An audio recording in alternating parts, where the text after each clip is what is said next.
Like, I don't think that was probably the stumbling block. It's like, hey, let's see what's out here. But weren't they trying to trade him last year? Yeah, so the deadline, they were very clear about that. I understand it, and, Brad Tree Living may have shined a light on it where he said, with the more money, guys wanted to, keep their players. Connor Garland was another guy that had asked for a trade and was on 6 years at 6. Say, we're going to stay. Now, this team looks a lot more like the team that was really good 2 years ago, if they're healthy. If Demko's healthy, who also got an extension. Who got an extension. They're bringing the band back together outside of JT Miller. You added Louis DeBrusk's son, Jake. Jake DeBrusk, who had a good second half last year. Very good. He's a very good player. But it's a good team on paper. But again, what are you going to get from Pettersson, who had a big drop last year? And now his no move is kicked in. Yeah. That's right? the biggest if. That's capital I, capital F. Like if Elias Pettersson is the player you're paying $11.6 million to. And if you can get Thatcher Demko healthy. Now, they have Kevin Lankinen. The one thing that was pointed out to me, Demko got an $8.5 million extension. It kicks in next year. Mm-hmm. So they'll have $13 million in goaltending a year from now. So you kick the can down the road. Although Shelovs, though, he needs waivers. Yeah, so they're probably going to trade him. They're going to trade him. But, you look at it. Pettersson, though, man, like the no movement, that's like they made a commitment today. Yeah. Like Vancouver basically said, sink or swim. Like, we're with this guy now. Yep. Like Pettersson, you got to show up, man. You got to play. And I think that's why Besser makes sense, I guess. He's a good player, can score. You got a Vander Kane in there. Like, you got to give Pettersson a chance to pop at $11.6 million. But I think what has been proven here, and like you mentioned, Tree Living said it, the Leafs, I guess, they went forth with it as well in terms of their approach to John Tavares, is that the nature of the league is very conservative. Right. Players don't always want to change. They kind of like where they are, and they're comfortable, and they know everyone, and they like the trainers, and their families are set up. And the teams don't really either. Like, Florida, I can make sense of. Florida, of course. You tried to keep all your guys. You found a way to do it. At some point, you run into cap hell, but whatever. You're in the midst of a dynasty right now. Yeah, go ahead. But, the Leafs are like, we got to find a way to keep Tavares. They did that. Very good deal. Very good contract, but still. They were afraid of life after John Tavares, especially if you compound that with Marner leaving. Well, and they would have kept Marner. Yes, and I think it seems that way. I mean, Brad said it. Like last summer, we were trying to engage. Right. Like there's a chance Marner's like $13 million a year contract kicks in today. Yeah. Right. You know what I mean? Like if they signed him last summer, that very well could have been the case if the Leafs had their way. Vancouver's like, we don't want it. We'll keep Besser. We're going to keep Garland. Winnipeg's trying to keep Ehlers.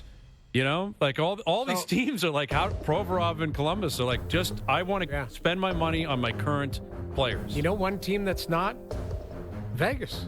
Vegas is not shy to go big game hunting and take big swings. Like Jonathan Marchessault, we couldn't make it work. Away you go. We'll bring in Hurdle. You heard that Hurdle was being dangled. Right. All of that type of stuff. Like you mentioned it, Alex Pietrangelo will be a huge blow to their back end. But, they've had massive turnover. And not just players. It's been coaches. It's been, you name it. They are a business. And that's how they work. That's how they conduct their business. Other organizations, it's just, you're right, fall in love with the player. Hey, let's make this work. Afraid to live without the players. So, I don't know. What's the winning formula? Vegas is one. Florida did that to an extent. This is a little bit more extreme, but you're talking about very, very good players who have proven they can win. Now, I would say Edmonton, maybe out of necessity because of their cap constraints, but they traded Kane for nothing. They got rid of Arvidsson for nothing. Like basically cap space. They've lost Corey Perry. They lost Connor Brown. I think they maybe were trying to keep both guys, but we're just not comfortable with getting to that number. Yeah. And, I guess from their standpoint, like that's a team that's been to a cup final 2 years in a row, and they're like, all right, you're out. We got to get better. We're going to change things out. And you could see them identifying, a couple things. I think they need, a lot like the Leafs, a top six forward. I think they identify we need somebody to play with Leon Draisaitl, like develop that chemistry. And I think their goaltending, when your manager comes out and says, we're looking at it, there's only two guys in that position. Yeah, exactly. You're looking at it. But Who's if it's not there, I still believe it's going to be there but it might be 20 games into the season. It might be by Christmas. They might change out their coaching staff. Glenn Gulletson, and not Chris Knobloch, he's done a great job, but Glenn Gulletson now in Dallas. Paul Coffey, what does he want to do? All their contracts are up. I think their goaltending coach, they're looking at that. I think there's going to be change there, but it's not happening on July 1st, like everything. And they do have to be proactive. They signed this David Tomasek. He's a European player. He's been really good. He's 29. He's never played an NHL game. They want to give him a look. They've got this Noah Felt. They've got this Matt Savoy, who's 21, who's really good in the minors. We haven't brought up Easton Cowan's name once. Well, that's going to be an interesting element, right? Of this. Like, is Cowan a guy that is he ready to play? I wanted to ask Tree, but I wasn't. We just ran out of time. Yeah, it is a very important point. It's a conversation. I think to bring up. Like, could he be someone that steps in? And I don't know if he's ready for the top six, but can he crack the lineup and then start from there? Push, yeah. Here's Mike Johnson, our TSN hockey analyst. Where do you stand on that idea that Cowan is either a guy they might flip to get that top six help, or a guy that they might rely on to actually play and perform for them next year?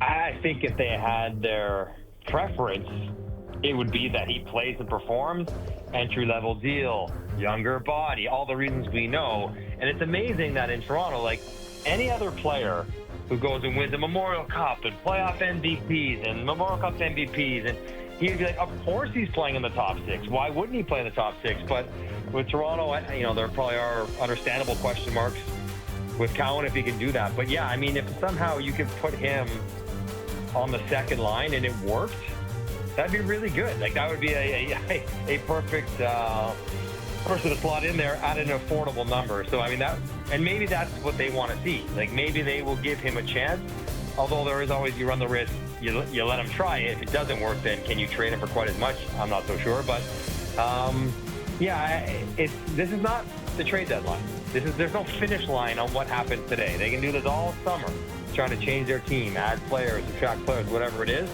But for Toronto, I mean, I think Brad Treliving knows where their holes are, what they need to replace, what they need to try to augment, and Cowan would have to factor into that.